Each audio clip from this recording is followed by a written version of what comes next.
I'm Taylor Strecker, and this is Younger Uncovered, a podcast dedicated to all things younger. In this episode, we're talking about the return of Josh, the exit of Pauline, and the anatomy of ducks, among other things. It's all about what went down last night in episode 502, A Titanic Problem. And here to get into it with me is the queen of millennial print, the one and only Hilary Duff. Hey, girl. Hello. How are you? I'm good. How are you? Thank you so much for doing this. Of course. I'm so sorry I missed you the other night. Oh, my God, girl. Well, now it all makes sense, girl. Congratulations. Oh, thank you so much. I know it was like we had done press all day long, and I was like, if I have to wear one more concealing item, I just felt so, I'm like, I can't deal with Spanx. I can't, constrict this baby anymore. Girl. And I was exhausted. I think that if they would have let me show up in a bathrobe, I could have possibly made it, but that would have looked... Brava on concealing your bump. I mean, I couldn't tell at all that you were pregnant at the premiere party. Not even a bit. How hard was that? I work with Jackie all the time, who is our wardrobe stylist for the show as well, and she's so amazing that she just had it figured out. Thank God sweatpants. Dressing up sweatpants are a thing right now. I know. That was a big part of my season. Well, congratulations. We're so excited for you. Everyone is so excited for you. The fans are, everybody is. So congrats. Thank you. Okay, so let's get into this episode, 502, A Titanic Problem.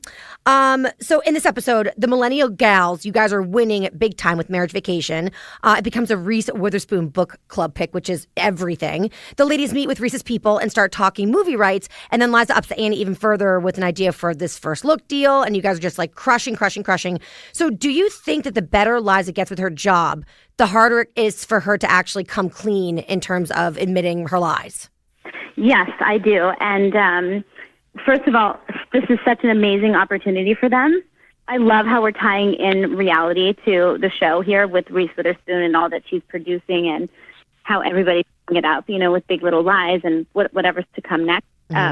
So I think what we're learning is obviously the fact that Liza couldn't get hired, and look at what a key ingredient she is to making this company a success, and honestly keeping Empirical afloat. Yes. She's truly brilliant. But yes, I think this one lie continues to make plenty of other tiny lies. And I do think it makes Kelsey nervous. As much as she lies and says that everything's going to be fine. Right. She's constantly worried about the security of Millennial. And obviously they have one shot, yes, to make this a success and to make their impressions on the publishing world. And this lie would be so crazy for people to find out, that people would think they were both psychopaths. Oh my God, completely. And it could completely destroy everything that Millennial has accomplished. Yeah, and I also think that Liza's little lies, now that Kelsey knows the secret, that's fine. She's accepted it. But all of the times that she's had to do little lies to keep covering, I think those still kind of hurt Kelsey. You think that they continue to hurt her?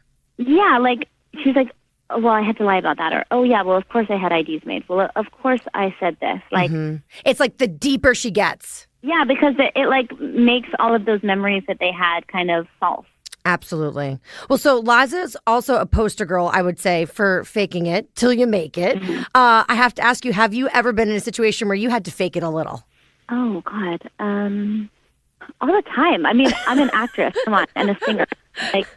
All the time. Most of my life is faking it till I make it, half the time I don't know what I'm doing. You just got to show up and give it your best and not be afraid to fail. That's when some of the greatest stuff comes out. But going on an audition or not, not being totally prepared, you can't go in there with the insecurity of that you're not prepared.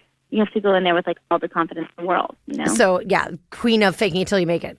Yeah. Or doing an interview or whatever. You never know what someone's going to ask you. You're you kind of put your suited armor, but want to be open as well. And you do your best, Okay, so Josh is back from Ireland, but Claire is not. We'll get to that in just a little bit. But when Liza and Josh see each other, he tells her that he DM her, and she has no idea what he's talking about. And then Kelsey has to explain what sliding into someone's DMs means, which is so hysterical because I feel like last season when she didn't know stuff about the memes, you were so pissed at her for not knowing what a meme was. Yeah. And now you look at her, you're she has no idea what sliding into DMs means. And you're right there as her younger friend trying to teach her about that, which is so cute. I love seeing that juxtaposition in your relationship. But she's also annoyed. She's like, how could you not know this? She's less annoyed than last season, but still a little annoyed. But have you been known to slide into DMs? If I'm going to be totally honest, I kind of don't even think I know how to use that properly. Like, I'm like, is sliding into DMs like flirting with somebody? Yeah. Well, not anymore. Now I feel like it's not. I feel like my friends make comments. I had to get over this hump because friends would make comments on pictures that were like, so there's obviously like the public ones that everyone can see, but then the direct message are like only to you. And like, don't be fooled. Like, don't mistake the two. You know what I mean? Yes. So that was like kind of scary for me to figure out at first. And then also, like, just text me. Right. But it's just so much easier when you're already in that app to respond in that app. But then you have so many different, basically, like, text messages to, like, check all day. I know, and people treat DMs like they're, like, officially emailing you. And I'm like, but I'm on social media, like, just, like, liking things. And it's just, like, Funville over here. And I'm with you. And then people are like, well, I DM'd you. And I'm like, that is not a sufficient way of getting a hold of me. right. You're like, send an email or a text or, hey, hit a phone call. How about that? Oh my God, imagine if you called me. People are like, they're like melt into a puddle. They're like, I can't call you. What can you tell us about DM etiquette? You know, I know we talked about people thinking that DMs are text messages or emails, but is there anything else that you can teach us when it comes to DMs? Because I feel like I'm learning a lot. No, I feel like it's a way more casual way to like communicate. So like if you don't get back to someone right away, they can't be mad at you because you're like, that's a DM. Like, you know what I mean? What's the window? We got like a 24-hour window on DMs? Oh God, I go days. Sometimes I go so long. If someone's made a comment on like a post that I've put up, I won't even remember what they're commenting on. Girl, I can't even remember what I ate for breakfast. But like, how am I supposed to remember what I posted? Like, I know. And also, I have a kid, so it's a little bit different. Like, I won't post a story sometimes for like 3 days or 2 days or something like that. No, I operate the same as you. I try to be casual about it. You try to be cool about your Insta posts? Yeah. Okay, so back to the episode. So Josh tells Liza that Claire isn't coming back to the States and it's not going to go work out for them, which is like such a heartbreaking emotional scene. So I have to ask you, what are your feelings on the whole Josh-Claire union? Were you surprised it ended so soon? Were you secretly happy it ended so soon? Oh my God, I was so happy. I'm so not excited about that storyline ever. Like, I hate it. I hate that Josh got married. I never liked her from the very beginning, which is so mean because Phoebe, who plays Claire, is actually very sweet.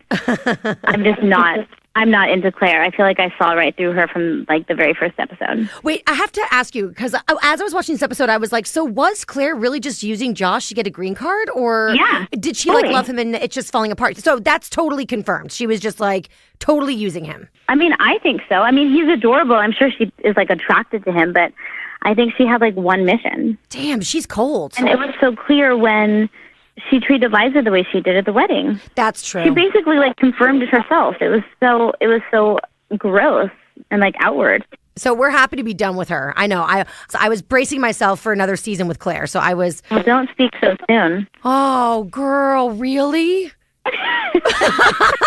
You just broke my heart. Okay, wait. Tell me more without telling me too much. I can't. I think I just told you too much. Like, not too much. I'm not going to get a call from Darren about it, but like, I can't tell you anymore. But it's big. Okay. Oh God, now I'm going to be holding my breath the entire rest of the friggin' season. Okay, so what's your take on the new Liza Josh dynamic? I mean, they're friends with big sarcastic air quotes. Yeah. But these two, like, can they ever really be friends, or is it going to be impossible for them to actually be platonic? I think it's going to be impossible for them to be platonic. I think Liza's so confused. Even about the Charles thing. Honestly, I think Liza, I love her to death, but she's like a teenager again, you know? Like, she has feelings for two people, which is totally acceptable and fine, but she like wants all the experiences, you know? So she hasn't like slept with Charles yet, so. Or wait, did they sleep together last year? They didn't sleep together last year. And I don't know if they sleep together this year. Well, so she's just wanting to sleep with him, I feel like. She wants to like have that experience. Yes. You know what I mean? She still cares about Josh so much. Like, she's not being honest when she's like just wanting to be friends with Josh. I think she still cares about him. She's lying to herself for sure. Yes, and every time she goes over there, she's like looking all sexy and fine. I'm like, that's so mean. She is. She's teasing him. She's being cruel, actually, now that you bring it up. I didn't realize that. I know. I feel like she's like always in like a little lingerie black bra top with like a little sheer top on top when she's going over to like use the bathroom and stuff. I'm like, that's just mean.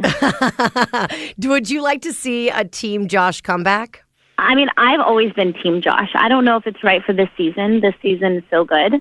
And I don't want to like tell everybody what happens, but I don't know. I feel like he's really responsible, and I know he's a little immature, but the time when he showed up, because he knew she was going to be drinking with her old buddies from New Jersey, and he waited in the parking lot for her to drive her home. Yes. Was that the sweetest thing ever? The best in the whole wide world. That proves to me that he's like a really good guy, and he really cares, you know? And he's giving her experiences. Like, I feel like he's waking her up again, you know? And Charles, even though he's like responsible and an adult, and that's like a very like sexy showdown to watch happen, at the end of the day, like, what are they going to nerd out about books for the rest of their life?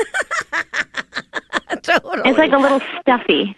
It's like expected. It's safe. It's a little stuffy. I mean, his house alone though is reason enough for me to want to marry Charles.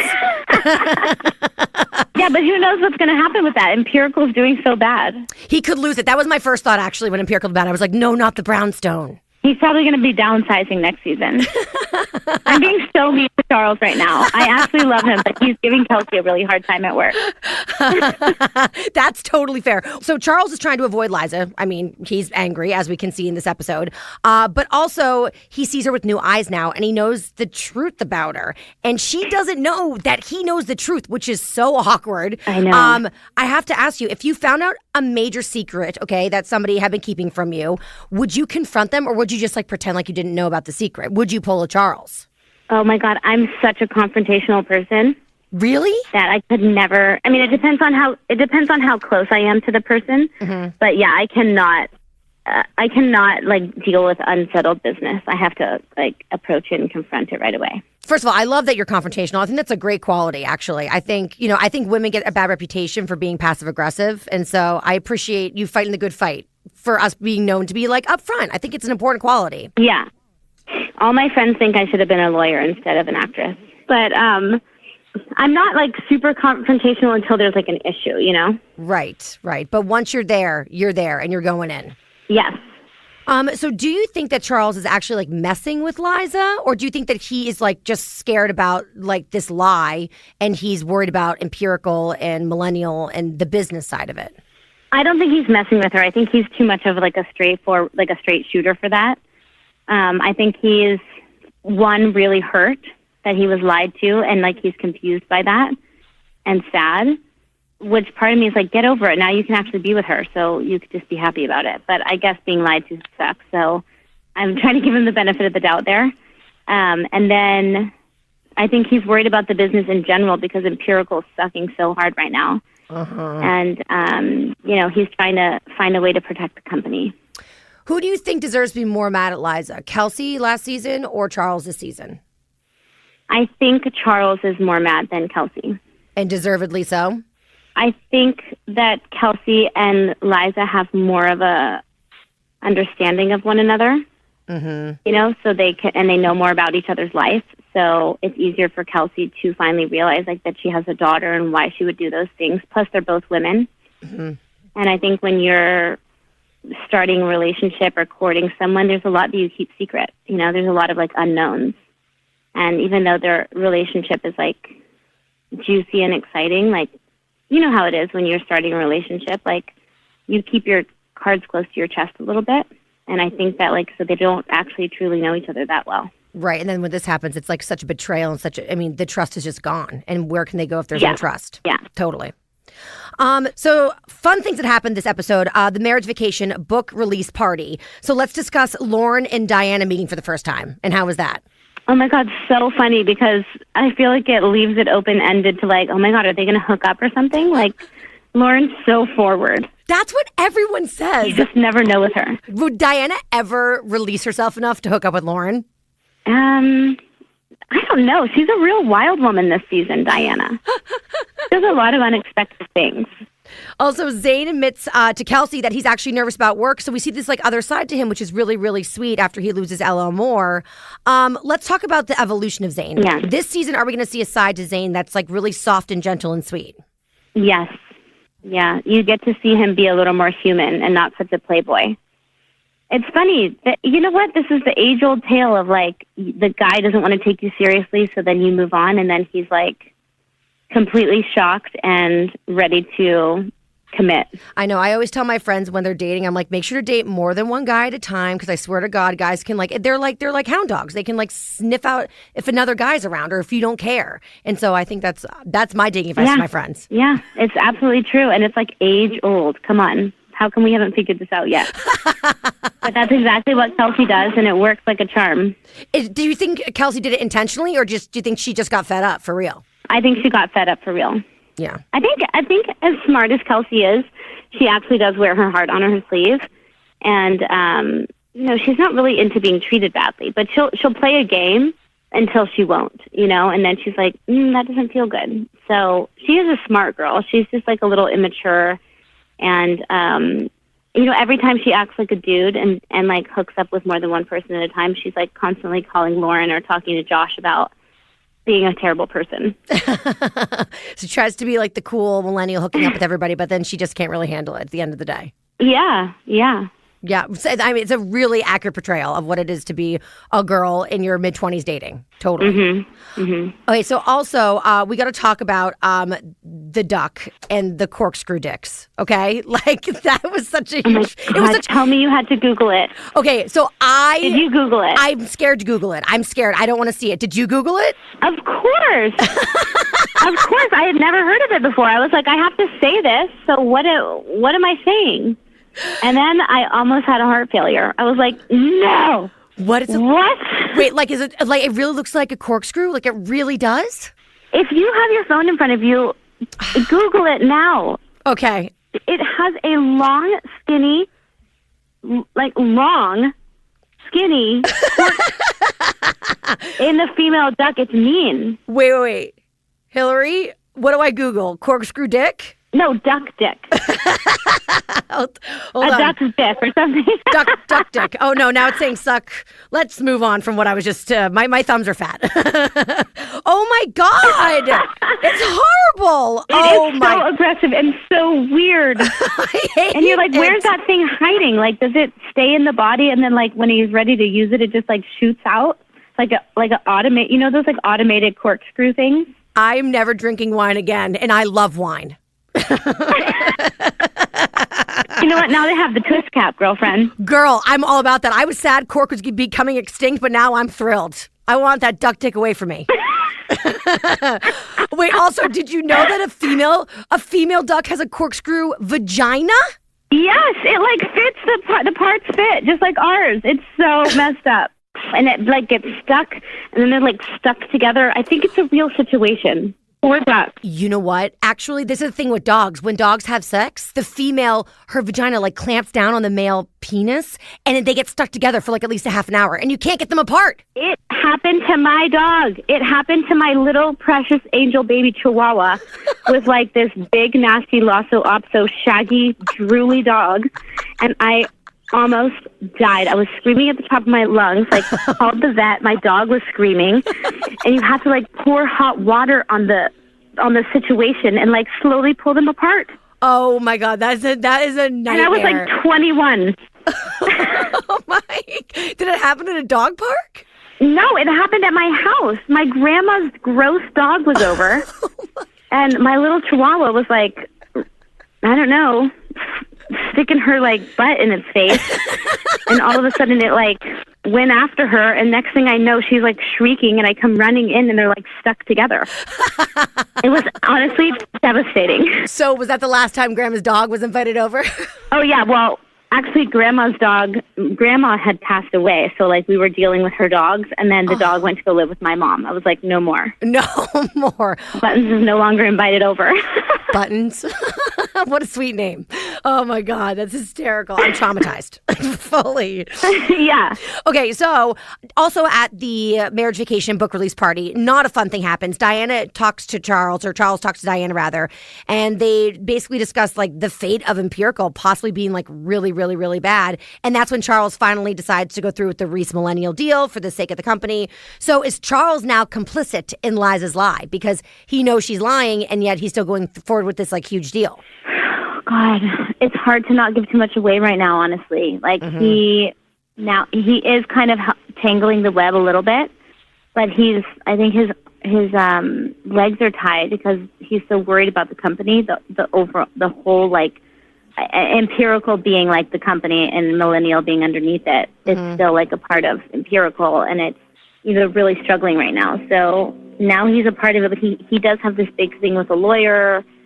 He's trying to figure it out and like make the best moves. But finally he makes that, which is like obviously a good decision to make. But now he's kind of a part of the lie. Yeah. He's a part of it, but he had like no other choice. I think he made the right decision. Yeah, me too. How great is it that he found out the very first episode? Oh, Hilary, it's the best thing in the entire world. Doesn't it make the whole season exciting? It's so incredible. I couldn't believe it. I knew there was a big bomb that was going to be dropped on episode 1 of season 5, but I still couldn't anticipate that at all. I was blindsided. And how about that it came from gross Edward L.L. Moore? It was the best. So in this episode, at the very end, I don't want Pauline and Charles together, but I have to tell you, when Charles tells Pauline he's not in love with her anymore, I thought that was brutal. Did you feel bad for Pauline in that moment? I don't ever feel bad for Pauline. Sorry. By the way, I love Jennifer, and I want them to like find a way to have her on the set all the time because she's so wonderful and just like the coolest person to talk to. Honestly, I've had like great conversations with her. But I don't feel bad for her. I don't know how you can leave your kids for a year. Yeah, that's pretty brutal. Yeah, I think that she got what she deserves. I think that a husband would look at a wife differently that could like leave their kids for a year at a time. I shoot this show. I can't leave Luca for more than like 8 days, and I'm like chomping at the bit, desperate to see him.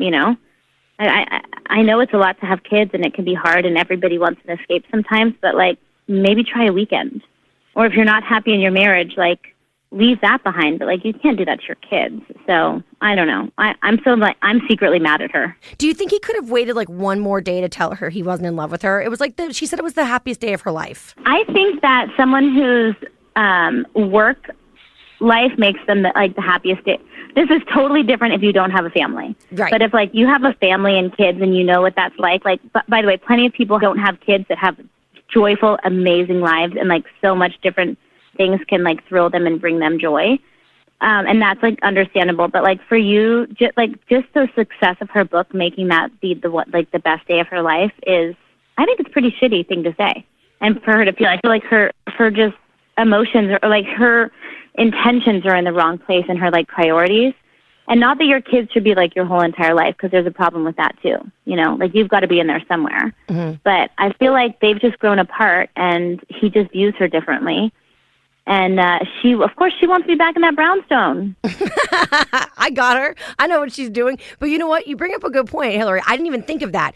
So he's so pissed at her, of course, for leaving the kids for a year. And now she's saying that the best day of her life was a career-related moment. Yeah. That probably infuriated him to the point that he had to tell her no more. I just totally made that connection now. And then I also think that like so much is happening with him right now, like the pressures of what's going on with Empirical. And plus, like he's madly in love with Liza. And then finding out the secret, and then still having to like act like he's going to be with that, like he's being forced into being with someone he's not in love with anymore. Like all of that's just like too much for him to handle. I think he's allowed to have his own absolutely and time to say like no more. I'm not doing this anymore. And then last question before I let you go, girl. So we end this episode basically with Charles saying to Liza, "Congrats, you really pulled it off." Like that's him kind of like showing his hand, like I know a secret about you and I'm pissed at you, and kind of like giving her hints as to why. We like to call this bitchy Charles. Oh, it's so cold. So cold. Well, Hilary, that's it for us. Thank you so much for joining me today. I appreciate it, girl. Oh, I love it. Thank you so much. So fun to talk to you. So fun to talk to you. And girl, congratulations one more time before I let you go. Appreciate it.